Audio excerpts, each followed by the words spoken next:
नमस्कार, मैं हूं आशीष प्रमोद गोस्वामी। स्वागत है आप सभी का हमारे खास कार्यक्रम में। आज हम बात करेंगे अफगानिस्तान की, जहां अफगानिस्तान में आतंकियों का कहर इस कदर बरपा है कि हर तरफ बस मातम ही पसरा हुआ है। पहले तालिबानियों की यातनाएं, फिर काबुल एयरपोर्ट पर धमाका। इस धमाके में कई मासूमों ने अपनी जिंदगियां गंवा दी। वहीं अमेरिका ने काबुल धमाके के मास्टरमाइंड को मार गिराया, लेकिन अफगानिस्तान में आज भी लोग डर के साए में जीने को मजबूर हैं, क्योंकि तालिबान और खुरसान आतंकी संगठन के बीच में आम नागरिकों की जानें जा रही हैं। ऐसे में यहां कोई रहने को तैयार नहीं, क्योंकि हमेशा से आतंकियों को पनाह देने वाला देश पाकिस्तान एक बार फिर से आतंकियों के साथ खड़ा हो गया है। चाहे तालिबान हो, खुरसानी हो, इन सब के आकाओं का जन्म पाकिस्तान में ही हुआ है। लिहाजा पाकिस्तान का काम आतंकियों को पनाह देने जैसा हो गया है। लिहाजा जो लड़ाई छिड़ी है उस पर कब विराम लगेगा, यह तो आने वाला वक्त ही बता पाएगा।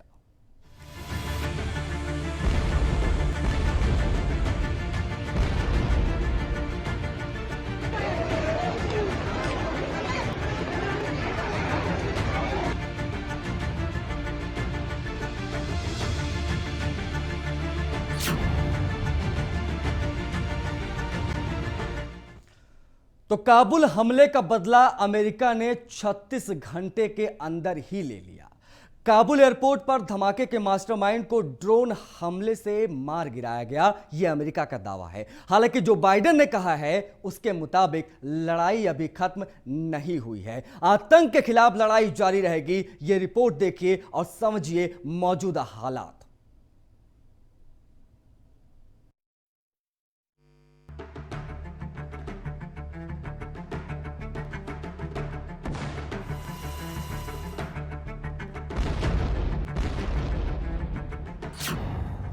अमेरिका ने खाई कसम, चुन चुन कर मारेंगे हम। अमेरिका का स्ट्राइक, ड्रोन का निशाना राइट। काबुल का मास्टरमाइंड ढेर, आतंकियों की नहीं है खैर। 36 घंटे में अमेरिका ने लिया बदला। काबुल एयरपोर्ट पर आतंकी संगठन ISIS ने आत्मघाती हमला किया, जिसमें सैकड़ों बेगुनाह लोगों की जान चली गई।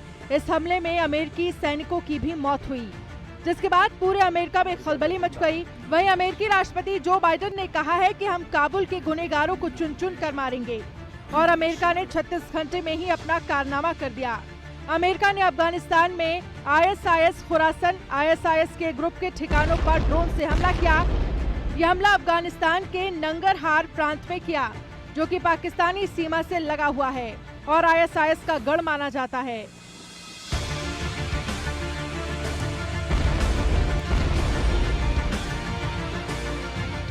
दावा किया जा रहा है कि इस हमले में काबुल धमाके का मास्टरमाइंड मारा गया।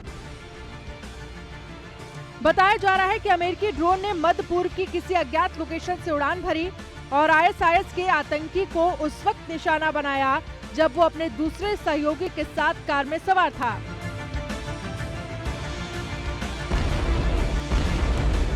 ये दोनों अमेरिकी हमले में मारे गए हैं। अमेरिका के इस ड्रोन हमले के बाद से अफगानिस्तान में पूरी तरह माहौल बदला हुआ नजर आ रहा है। चारों तरफ अफरा तफरी का माहौल बना हुआ है।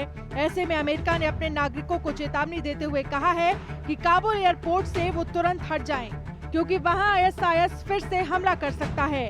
लिहाजा काबुल एयरपोर्ट की सुरक्षा भी बढ़ा दी गई है। तो चलिए अब आपको बताते हैं आखिर खूंखार आतंकी संगठन ISIS के क्या है।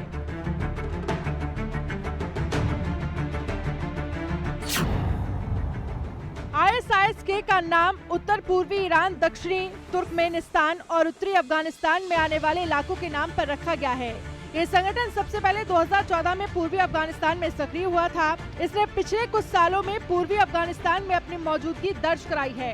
खास तौर से अफगानिस्तान के नगरहार और कुनार प्रांतों में इसकी अच्छी पहुंच है। इस संगठन ने काबुल में स्लीपर सेल तैनात किए हैं, जिन्होंने 2016 में बड़ी संख्या में काबुल और उसके बाहर आत्मघाती हमले किए हैं। ISIS के शुरुआती तौर पर सिर्फ पाकिस्तान से सटे कुछ इलाकों तक सीमित था, लेकिन अब ये जज्बान और फरियाब समेत उत्तरी प्रांतों में भी दूसरा प्रमुख गुट बन गया है। तालिबान और खुरादान इन दोनों आतंकी संगठनों में 36 का आंकड़ा रहता है। आईएसआईएस और तालिबान दोनों ही कट्टर सुन्नी इस्लामिक आतंकी हैं। फिर भी दोनों एक दूसरे के विरोधी हैं।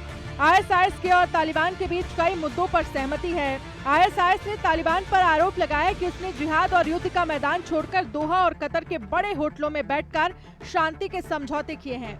अफगानिस्तान में चल रहे खूनी संघर्ष के बीच जिस तरह अमेरिका ने खेल खेला, उससे अफगानिस्तान में लड़ाई और जटिल हो गई है, क्योंकि ये वही तालिबान है जिसको 20 साल पहले अमेरिका ने अफगानिस्तान की धरती से खदेड़ा था और आतंक के खिलाफ अफगानिस्तान में एक लंबी लड़ाई लड़ी। अफगान को लगने लगा कि उसकी धरती से आतंक का अंत हो रहा है, लेकिन अमेरिका ने अपनी कूटनीति के तहत अपनी सेना को अफगानिस्तान से हटाना शुरू किया कि चिले की तरह अफगान पर आग गड़ाए बैठा तालिबान अचानक से अफगानिस्तान पर कब्जा कर लिया। वहीं दुनिया भर में अमेरिका के इस फैसले को लोग गलत ठहरा रहे हैं। लोगों का कहना है कि अमेरिका ने बिना प्लान किए इतना बड़ा फैसला लिया जो आज अफगान पर भारी पड़ रहा है।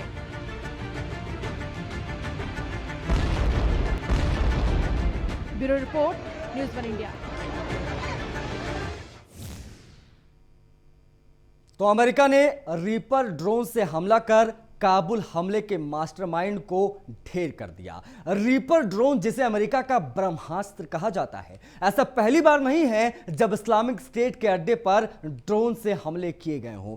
अमेरिका ने कई आतंकियों को ढेर किया है, बिल्कुल इसी तरह से इस रिपोर्ट में देखिए।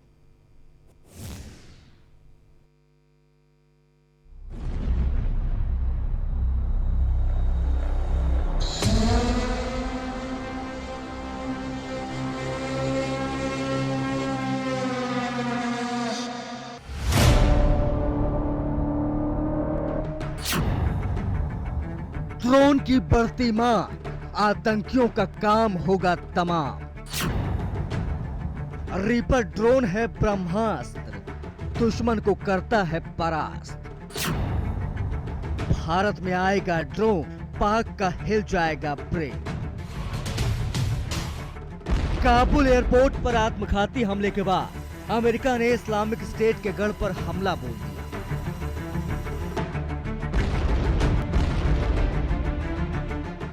हमले में सबसे कट्टरपंथी संगठन के आतंकी को मार गिराया गया। अमेरिका ने पहले ही इन आतंकियों को आगाह किया था कि काबुल हमले का परिणाम आतंकियों को भुगतना पड़ेगा, और ठीक वैसा ही किया। अमेरिका ने रीपर ड्रोन से काबुल हमले के मास्टरमाइंड को ढेर कर दिया। रीपर ड्रोन, जिसे अमेरिका का ब्रह्मास्त्र कहा जाता है, ऐसा पहली बार नहीं है जब इस्लामिक स्टेट के अड्डे पर ड्रोन से हमला किया गया हो। करीब 20 साल से अमेरिका ने इसे अचूक हथियार के रूप में इस्तेमाल किया है।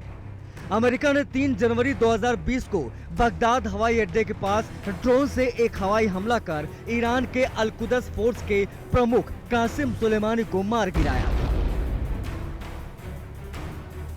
अल-कायदा के सैन्य चीफ मोहम्मद आतिफ को इसी के सहारे ढेर किया गया था। अमेरिका का यह हथियार वक्त के साथ और सटीक होता जा रहा है। लिहाजा आने वाले 10 सालों में सुरक्षा के नजरिए से देखा जाए तो ड्रोन की मांग तेजी से बढ़ेगी। ड्रोन को लेकर दावा किया जा रहा है कि 80,000 से ज्यादा सर्विलांस ड्रोन और करीब 2,000 अटैक ड्रोन अगले 10 सालों में दुनिया भर में खरीदे जाएंगे। इस ड्रोन से देश की सीमाओं की सुरक्षा बड़ी ही आसानी से की जा सकती है। इसके लिए भारत ने भी खरीद में दिलचस्पी दिखाई है। हाल ही में अमेरिका ने इसकी कीमत, रखरखाव और टेक्नोलॉजी ट्रांसफर को लेकर $3 अरब की डील पर रुख साफ करने को कहा है। हंटर किलर कहे जाने वाले इन ड्रोन्स का इंतजार भारतीय सेना को भी है। वहीं अगर इस ड्रोन पर नजर डालें तो ये 40 घंटे तक उड़ान भर सकता है और ये बम भी ले जा सकता है। ये ड्रोन पहले लक्ष्य की खुफिया जानकारी जुटाता है और फिर उसे खत्म करने के लिए हमला करता है। कई बेहद घातक हथियार लगे होते हैं। इसमें लेजर से निर्देशित होने वाली हवा से जमीन पर मार करने वाले 8 हेलफायर मिसाइल भी शामिल हैं। ये मिसाइल बिल्कुल लक्ष्य पर निशाना साधते हैं, जिससे कि आसपास कम से कम नुकसान। साथ ही इसमें टारगेटिंग सिस्टम लगा है, जिसमें विजुअल सेंसर्स लगे होते हैं। इसमें 1701 किलो वजन तक का बम गिराने की क्षमता है। हालांकि एक रिपोर्ट में दावा किया गया है कि ड्रोन से युद्ध काफी विवादास्पद रहा है, क्योंकि कई बार मासूम लोगों और आम नागरिकों की जान चली जाती है।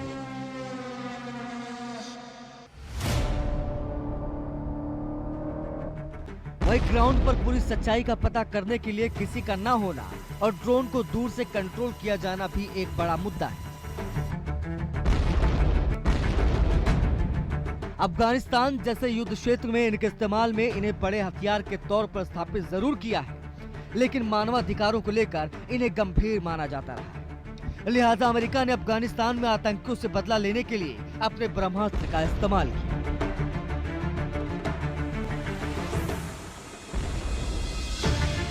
Bureau report, news one India.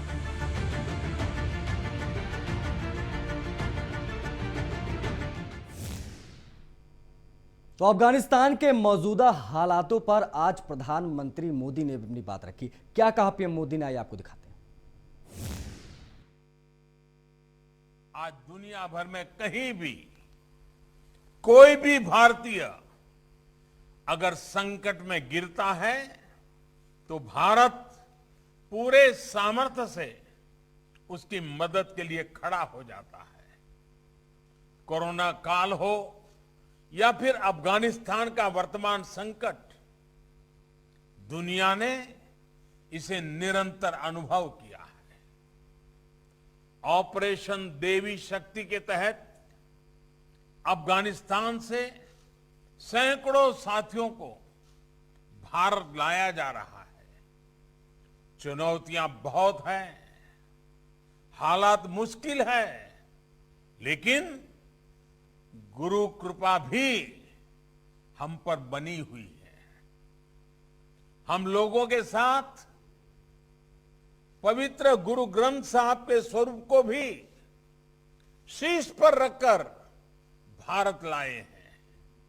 साथियों, बीते वर्षों में देश ने अपनी इस जिम्मेदारी को निभाने के लिए जी जान से प्रयास किया है।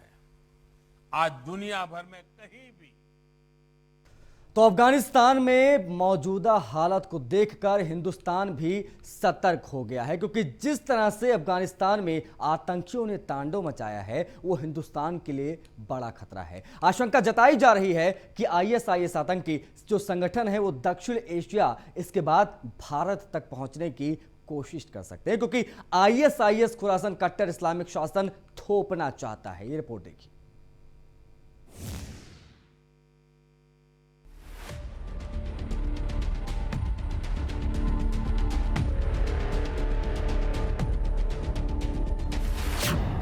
काबुल धमाके से सहमी दुनिया, भारतीय खुफिया एजेंसियां सतर्क, भारत के युवाओं को बना सकते हैं निशाना, भारत ने की आतंकियों से निपटने की पूरी तैयारी। अफगानिस्तान की राजधानी काबुल में हुए धमाके के बाद भारत पूरी तरह से सतर्क हो गया है। अफगानिस्तान में आतंकी धमाके के बाद भारतीय खुफिया एजेंसियां भी सतर्क हैं। अफगानिस्तान में फल फूल रहे आतंकियों से भारत पर आईएसआईएस के हमले का खतरा बढ़ गया है। आशंका है कि यह संगठन दक्षिण एशिया और उसके बाद भारत तक पहुंचने की कोशिश कर सकता है। आईएसआईएस खुरासान कट्टर इस्लामिक शासन थोपना चाहता है। एक अधिकारी का कहना है कि अगर ये ग्रुप साजिश रचता है तो भारत में कुछ कट्टरपंथी या आतंकी संगठन फिर से उठा सकते हैं, क्योंकि जम्मू कश्मीर आतंकियों के निशाने पर हमेशा से रहा है, जहां ये दोनों आतंकी संगठन घुसपैठ करने की कोशिश करेंगे। अगर यहां खुरासान ग्रुप युवाओं को अपने साथ जोड़ने की कोशिश में कामयाब हो जाएगा तो भारत के लिए मुश्किलें खड़ी हो सकती हैं, क्योंकि अफगानिस्तान में तालिबान का शासन आने के बाद आतंकी संगठनों को नई ताकत मिली है। भारत में कई हमलों का जिम्मेदार जैश ए मोहम्मद अब अफगानिस्तान के हेलमंद प्रांत पहुंच गया है। इसकी सीमा कंधार से लगती है। इसी तरह लश्कर ए तैयबा पूर्वी अफगानिस्तान के कुनात प्रांत से ऑपरेट कर रहा है। 2008 के मुंबई हमलों के पीछे लश्कर ही जिम्मेदार था। अब ये खुरासान जो प्रोविंस है ये अफगानिस्तान में ही है, और ये लोग जो है ये तालिबान से ज़्यादा कट्टर हैं, और तालिबान उनके सामने कुछ भी नहीं है। इनका बल्कि दुश्मन तालिबान है। इनके जो दुश्मन है वो पाकिस्तान है, तालिबान है, और बाकी ईरान है और भारत है। ये सारे देश है। इनकी आइडियोलॉजी जो है वो इतनी कट्टरपंथी है कि इनका ऐसा कहना है कि हम जो ओरिजिनल आईसिस है सीरिया या मिडिल ईस्ट के, उनके ही एक सब्सिडरी हैं। वहीं अगर खुरासान की बात करें तो ISIS-K को ISK यानी इस्लामिक स्टेट खुरासान भी कहा जाता है। ये संगठन तालिबान और अलकायदा से भी कट्टर माना जाता है। भारतीय खुफिया अधिकारियों को आशंका है कि ये ग्रुप जिहादी मानसिकता का विस्तार करना चाहता है। इसकी कोशिश है कि ये सेंट्रल एशिया और फिर भारत तक पहुंचे। इसकी मंशा युवाओं को अपने संगठन से जोड़ दें, फिर आतंकी हमला कराने की है। आशंका जताई जा रही है कि खुरासान ग्रुप खलीफा का निजाम लाना चाहता है और ये भारत तक पहुंचने की कोशिश भी करेगा। भारतीय खुफिया एजेंसियां इसलिए सतर्क हैं क्योंकि केरल और मुंबई के कुछ युवा पहले ISIS में शामिल हो चुके हैं। कुछ और युवाओं को बहकाया जा सकता है। लिहाजा इस चुनौती से निपटने के लिए भारत पूरी तरह से चौकन्ना है। खुरासान और तालिबान के बीच में सत्ता को लेकर लड़ाई मानी जा रही है। काबुल में हुआ आतंकी हमला वास्तव में तालिबान को भी एक मैसेज है कि वो सुरक्षा बंदोबस्त नहीं कर सकता। खुरासान ग्रुप तालिबान सरकार में भी अपनी भागीदारी चाहता है। ये संगठन सबसे पहले 2014 में सामने आया।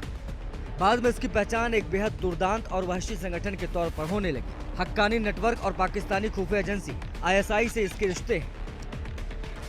बहुत चालाकी से जितने ये लश्कर-ए-तौबा, HM हैं, JM हैं, ये अपना एरिया ऑफ ऑपरेशन शिफ्ट करेंगे पाकिस्तान से अफगानिस्तान। पाकिस्तान कहेगा कि हमने तो इनको उठा के फेंक दिया बाहर, ये तो हमारे देश, हमारे धरती मिट्टी पे है ही नहीं, तो हमको ग्रे लिस्ट से निकालो। तो ये मतलब तालिबान के साथ मिलके ये जम्मू एंड कश्मीर में भी तबाही मचाएंगे और अपने को पाक दिखाने की कोशिश करेंगे। थर्ड, पाकिस्तान ये अंतर्राष्ट्रीय स्तर को दिखाना चाहता है, IMF वगैरह को दिखाना चाहता है कि वो बहुत अब टफ एक्शन ले रहा है पाकिस्तान बेस्ड आतंकियों के खिलाफ। तो ये बहुत चतुरता वाली चाल है। अमेरिकी अफसर मानते हैं कि इस ग्रुप में पाकिस्तान और उज्बेक शामिल हैं। खास बात यह है कि इस संगठन और अफगान तालिबान के बीच भी दुश्मनी है। हालांकि ये साफ नहीं है कि इराक और सीरिया में एक्टिव IS से इसके कितने करीबी रिश्ते हैं। ऐसे में ये आतंकी स्लीपर सेल के रूप में एक बड़ा जाल फैलाने की साजिश रचेंगे जो एक बड़ा खतरा बन सकते हैं। Bureau report, news 1 India.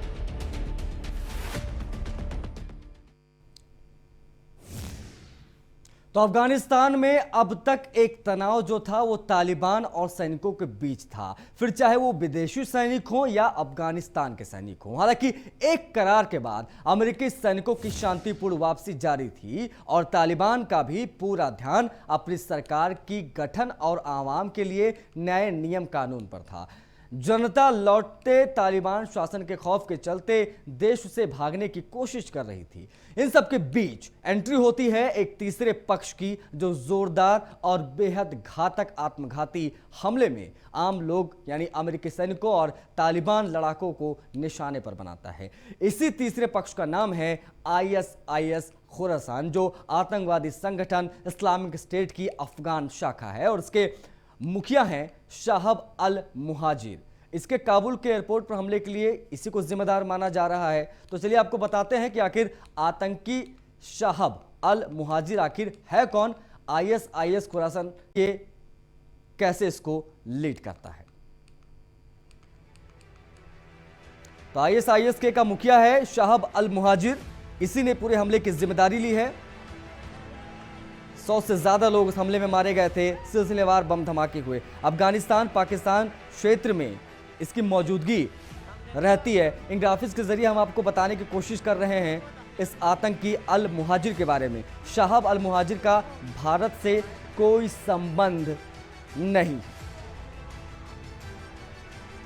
पहले यह अलकायदा के लिए काम करता था और आजकल ISIS-K के लिए काम कर रहा है, जो कि ISIS की अफगान की एक शाखा है, एक ब्रांच है। हक्कानी नेटवर्क में एक मध्य स्तरीय एक कमांडर रह चुका है। तो आतंक का अच्छा खासा अनुभव देखिए, अलकायदा से भी जुड़ा रहा, हक्कानी नेटवर्क से भी जुड़ा रहा। अल मुहाजिर को समूह का नेता माना जाता है।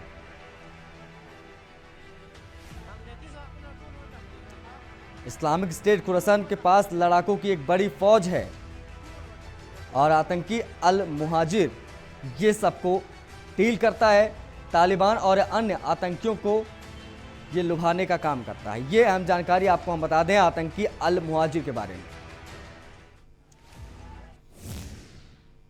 इसी के साथ हमारी इस विशेष पेशकश में फिलहाल के लिए बस इतना ही। नमस्कार।